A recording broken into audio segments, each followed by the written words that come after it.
আহারাদির পর কোনো মতেই কেদারবাবু এই রৌদ্রের মধ্যে সুরেশকে ছাড়িয়া দিলেন না। বিশ্রামের নামে সমস্ত দুপুরটা একটা ঘরে কয়েদ করিয়া রাখিলেন। সে চোখ বুজিয়া কৌচের উপর পড়িয়া রহিল, কিন্তু কিছুতেই ঘুমাইতে পারিল না। ঘরের বাহিরে মধ্যাহ্ন সূর্য আকাশে জ্বলিতে লাগিল। ভিতরে আত্মসংযমের আত্মগ্লানি ততোধিক ভীষণ তেজে সুরেশের বুকের ভেতর প্রজ্বলিত হইয়া উঠিল। এমনি করিয়া সমস্ত বেলাটা অন্তরে বাহিরে পুড়িয়া আত্মরা হইয়া যখন সে উঠিয়া বসিয়া সম্মুখের জানালাটা খুলিয়া দিল, তখন বেলা পড়িয়া গিয়াছে। কেদারবাবু প্রসন্ন মুখে ঘরে ঢুকিয়া জোর করিয়া একটা নিঃশ্বাস ফেলিয়া বলিলেন, আহ, গরমটা একবার দেখেছ সুরেশ? আমার এতটা বয়সে কলকাতায় কোশমিন কালেও এমন দেখিনি। বলি, ঘুমটুম একটু হয়েছিল কি? সুরেশ ঘাড় নাড়িয়া কহিল, না, দিনের বেলায় আমি ঘুমোতে পারিনি। কেদারবাবু তৎক্ষণাৎ বলিলেন, আর পারা উচিত নয়, ভয়ানক স্বাস্থ্যহানি হয়।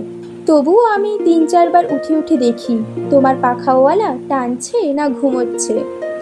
এরা এত বড় শয়তান যে যে মুহূর্তে তুমি একটু চোখ বুজবে সেই মুহূর্তেই সেও চোখ বুজবে। যাই হোক, একটু সুস্থ হতে পেরেছ তো?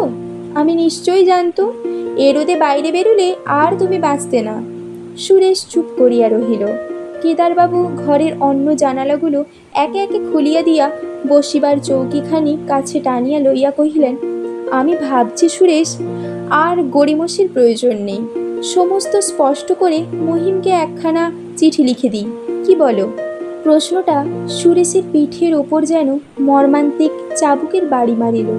সে এমনই চমকিয়া উঠিল যে কেদারবাবু দেখিতে পাইয়া বলিলেন, নিষ্ঠুর কর্তব্য যে কি করে করতে হয় সে শিক্ষা তো তুমিই আমাকে এতকাল পরে দিলে সুরেশ। এখন তোমার তো পিছুলে চলবে না বাবা। এ তো ঠিক কথা। সুরেশ কিছুক্ষণ মৌন থাকিয়া বলিল, কিন্তু আপনার কন্যারও এ সম্বন্ধে মতামত নেওয়া চাই। কেদারবাবু অল্প হাসিয়া কহিলেন, চাই বই কি। তিনি কি স্পষ্ট করে চিঠি লিখে দিতেই বলেন? কেদারবাবু ইহার সোজা জবাব না দিয়া কহিলেন, তা একরকম, তাই বই কি। এসব বিষয়ে মুখোমুখি সওয়াল জবাব করাটা সকলের পক্ষেই কষ্টকর, কিন্তু সে তো বড় হয়েছে, রীতিমতো শিক্ষাও পেয়েছে। এ সকল ব্যাপার দিন থাকতে পরিষ্কার করে না নিলে এর পাগলামিটা যে কোথায় গিয়ে দাঁড়ায় এ তো সে বোঝে। তাই ভাবছি আজ রাত্রেই কাজটা সেরে ফেলব। সুরেশ ম্লান হইয়া কহিল, এত তাড়াতাড়ি কেন? 2 দিন চিন্তা করাও তো উচিত। কেদারবাবু বলিলেন, এর ভেতরে চিন্তা করিব আর কোনখানে? ওর হাতে মেয়ে দিতে পারবো না, সে নিশ্চয়। তখন এই বিশ্রী ব্যাপারটা যত শীঘ্র শেষ হয় ততই মঙ্গল। সুরেশ জিজ্ঞাসা করিল, আমার উল্লেখ করাও কি প্রয়োজন? কেদারবাবু হাসিয়া বলিলেন, বুড়ো হয়েছে, এইটুকু বিবেচনাও কি আমার নেই মনে করো? তোমার নাম কোনো দিনও কেউ তুলবে না। সুরেশের মুখ দিয়া একটা আরামের নিঃশ্বাস পড়িল, কিন্তু সে আর কোনো কথা কহিল না, চুপ করিয়া বসিয়া রহিল। এই নিঃশ্বাসটুকু কেদারবাবুর দৃষ্টি এড়াইল না। তিনি সুরেশের আরও 2-একটা আচরণ ইতিমধ্যে লক্ষ্য করিয়া মনে মনে একটা অনুমান খাড়া করিয়া লইয়াছিলেন। তাহার সত্যি মিথ্যা যাচাই করিবার উদ্দেশ্যে অন্ধকারে একটা ঢিল ফেলিলেন। কহিলেন, মস্ত উপকার আমাদের যেমন তুমি করলে বাবা, কিন্তু এর চেয়েও বড় উপকার তোমার কাছে আমরা দুজন প্রত্যাশা করছি। আমরা ব্রাহ্ম বটে, কিন্তু সেরকম ব্রাহ্ম নয়। আর আমার মেয়ে তো তার মায়ের মতো মনে মনে হিন্দুই রয়ে গেছে। সে আমাদের ব্রাহ্মগিরিটিরই একেবারেই পছন্দ করে না। সুরেশ বিস্ময়াপন্ন হইয়া মুখ তুলিয়া চাহিল। তাহার এই নীরব ঔৎসুক কেদারবাবু বিশেষ করিয়া লক্ষ্য করিয়া কহিতে লাগিলেন, তাই মেয়েকে আমি কিছুতেই চিরকাল আইবুড়ো রাখিতে পারি না। এ বিষয়ে আমি তোমাদের মতোই সম্পূর্ণ হিন্দু মতাবলম্বী। একটা সম্বন্ধ যেমন তোমা হতে ভেঙে গেল সুরেশ, তেমনি আর একটি তোমাকেই গড়ে তুলতে হবে বাবা। সুরেশ কহিল, যে আজ্ঞে, আমি প্রাণপণে চেষ্টা করিব। তাহার মুখের ভাব পড়িতে পড়িতে কেদারবাবু সন্দিগ্ধ স্বরে কহিলেন, সমাজে এই নিয়ে যথেষ্ট গোলযোগ হবে দেখতে পাচ্ছি, কিন্তু যত শীঘ্র পারা যায় অচলার বিয়ে দিয়ে এই সব আলোচনা থামিয়ে ফেলতে হবে। তবে একটা শক্ত কথা আছে সুরেশ, বলিয়া একবার দরজার বাহিরে চাহিয়া আরও একটু কাছে সরিয়া আসিয়া গলা খাটো করিয়া বলিলেন, শর্ত হচ্ছে এই যে পাত্র রূপে গুণে ভালো হলেই যে হিন্দু সমাজের মতো তাকে ধরে এনে বিয়ে দিতে পারবো তা নয়। ও চিরকাল যে শিক্ষা সংস্কারের মধ্যে বড় হয়ে উঠেছে তাতে ওর অমতে কিছুই করা যাবে না। কিন্তু মত সে কোনো মতেই দেবে না যতক্ষণ পর্যন্ত না দুজনের মধ্যে এমন একটা কিছু। বুঝলে না সুরেশ? কথাবার্তার মধ্যেই সুরেশ কতকটা যেন বিমনা হইয়া পড়িয়াছিল। এই প্রণয় ইঙ্গিতরা যেন আরও একবার নূতন করিয়া আঘাত করিয়া তাহাকে অচেতন করিয়া দিল। দুপুরবেলায় তাহার নিজের সেই উচ্ছৃঙ্খল প্রণয় নিবেদনের বীভৎস উৎকট আচরণ স্মরণ হওয়ায় নিদারুণ লজ্জায় সমস্ত মুখখানা রাঙানা হইয়া একেবারে কালিবর্ণ হইয়া গেল, এবং সকালের যে খবরের কাগজখানা এতক্ষণ পায়ের কাছে মেঝেতে পড়িয়াছিল সেইখানা তুলিয়া লইয়া তাহার বিজ্ঞাপনের পাতাটার প্রতি এক দৃষ্টে চাহিয়া রহিল। কেদারবাবু ইহা দেখিতে পাইলেন এবং এই আকস্মিক ভাব পরিবর্তনের সম্পূর্ণ বিপরীত অর্থ কল্পনা করিয়া মনে মনে অত্যন্ত পুলকিত হইলেন এবং সুযোগ বুঝিয়া একটা বড় রকম চাল চালিয়া দিলেন।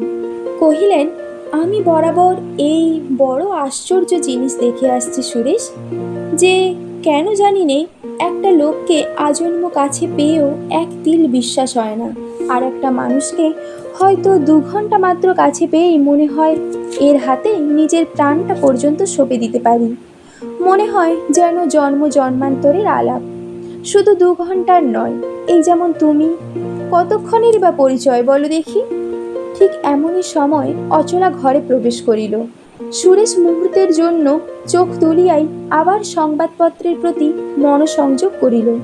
বাবা, তুমি এবেলা চা না কোকো খাবে? আমি কোকোই খাবো মা। সুরেশবাবু, আপনি চা খাবেন তো? সুরেশ কাগজের দিকে চোখ রাখিয়াই অস্ফুট স্বরে বলিল, আমাকে চাই দেবেন। আপনার পেয়ালায় চিনি কম দিতে হবে না তো? না, আর 5 জন যেমন খায় আমিও তেমনই খাই। অচলা চলিয়া গেল।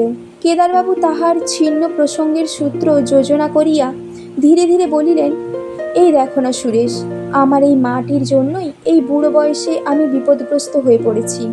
এ কথা তোমার কাছে তো গোপন রাখতে পারলুম না, নইলে নিজের দুর্দশা দুরবস্থার কাহিনী সহজে কি কেউ কখনো অপরের কানে তুলতে পারে? কখনো যা পারিনি, এত বন্ধু বান্ধব থাকতে সে কথা শুধু তোমার কাছেই বলতে কেন সংকোচ বোধ হচ্ছে না? এর কি কোনো গূঢ় কারণ নেই মনে করো? সুরেশ বিস্মিত হইয়া মুখ তুলিয়া চাহিয়া রহিল। কেদারবাবু বলিতে লাগিলেন, এ ভগবানের নির্দেশ, সাধ্য কি গোপন করি, আমাকে বলতেই হবে যে। বলিয়া চৌকির হাতলের ওপর তিনি একটা চাপড় মারিলেন। কিন্তু তাহার এই বিস্তৃত ভূমিকা সত্ত্বেও তাহার দুর্দশা দুরবস্থাটা যে মেয়ের জন্য কিরূপ দাঁড়াইয়াছে তাহা সুরেশ আন্দাজ করিতে পারিল না। কেদারবাবু তখন সবিস্তারে বর্ণনা করিতে লাগিলেন। কি করিয়া তাহার অমন অর্ডার সাপ্লাইয়ের ব্যবসাটা নিছক প্রবঞ্চনা ও কৃতঘ্নতার আগুনে পুড়িয়া খাঁক হইয়া গেলেও তিনি অবিচলিত ধৈর্যের সহিত দাঁড়াইয়াছিলেন এবং ঋণের পরিমাণ উত্তরোত্তর বাড়িয়া গেলেও একমাত্র কন্যার শিক্ষা সম্বন্ধে কিছুমাত্র ব্যয় সংকোচ করেন নাই। তিনি বলিতে লাগিলেন, গুটি 5-6 ডিক্রি জারির ভয়ে তাহার আহার বিহার বিষময় এবং খুচরা ঋণের তাগাদায় জীবন দুর্ভর হইয়া উঠিলেও তিনি মুখ ফুটিয়া কাহাকেও কিছু বলিতে পারেন না। অথচ এই কলকাতা শহরেই এমন অনেকে আছেন যাহারা টাকাটা অনায়াসেই ফেলিয়া দিতে পারেন। একটুখানি থামিয়া কি যেন চিন্তা করিয়া বলিয়া উঠিলেন, কিন্তু তোমাকে যে জানালুম এতটুকু দ্বিধা সংকোচ হল না, এ কি শ্রী ভগবানের সুস্পষ্ট আদেশ নয়? বলিয়া পরম ভক্তিভরে 2 হাত কপালে ঠেকাইয়া নমস্কার করিলেন। সুরেশের ভগবানে বিশ্বাস ছিল না।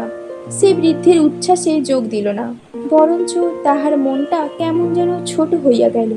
ধীরভাবে জিজ্ঞাসা করিল, আপনার ঋণ কত? কেদারবাবু বলিলেন, ঋণ? আমার ব্যবসাটা বজায় থাকলে কি এ আবার একটা ঋণ? বড়জোর 1000-3-4। তিনি আরও কি একটা বলিতে যাইতেছিলেন, কিন্তু এমনই সময়ে অচলা বেয়ারার হাতে চায়ের সরঞ্জাম এবং নিজের হাতে জলখাবারের থালা লইয়া প্রবেশ করিল। কেদারবাবু গরম কোকো এক চুমুকে খানিকটা খাইয়া হর্ষসূচক একটা অব্যক্ত নিনাদ করিয়া পেয়ালাটা টেবিলের উপর রাখিয়া দিয়া বলিলেন, দেখো সুরেশ, আমার উপর ভগবানের এই একটা আশ্চর্য কৃপা আমি বরাবর দেখে আসছি যে তিনি কখনো আমাকে অপ্রস্তুত করেন না।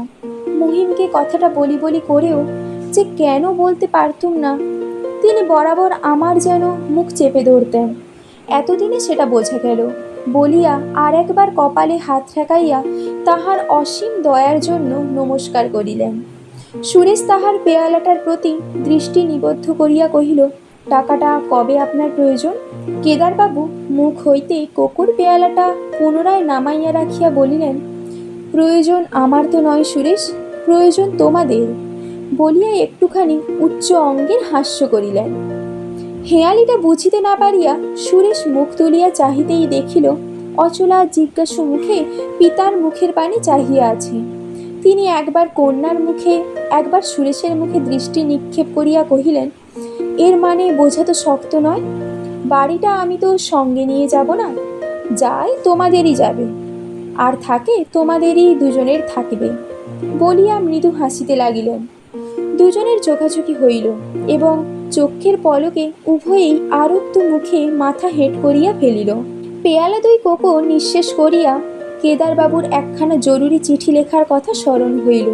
অবিলম্বে উঠিয়া দাঁড়াইয়া কহিলেন, আজ তোমার খাওয়ার ভারী কষ্ট হলো সুরেশ, কাল দুপুরবেলা এখানে খাবে, বলিয়া নিমন্ত্রণ করিয়া পশ্চিম দিকের দরজা খুলিয়া তাহার নিজের ঘরে চলিয়া গেলেন। খোলা দরজা দিয়া অস্তন্মুখ সূর্যের এক ঝলক রাঙা আলো সুরেশের মুখের ওপর আসিয়া পড়িল। সে ঘাড় ফিরাইয়া দেখিতে পাইল অচলা তাহার প্রতি এক দৃষ্টি চাহিয়া আছে। সেও দৃষ্টি অবনত করিল। মিনিট দুই বড় ঘড়িটার খটখট শব্দ ছাড়া সমস্ত ঘরটা নিস্তব্ধ হইয়া রহিল।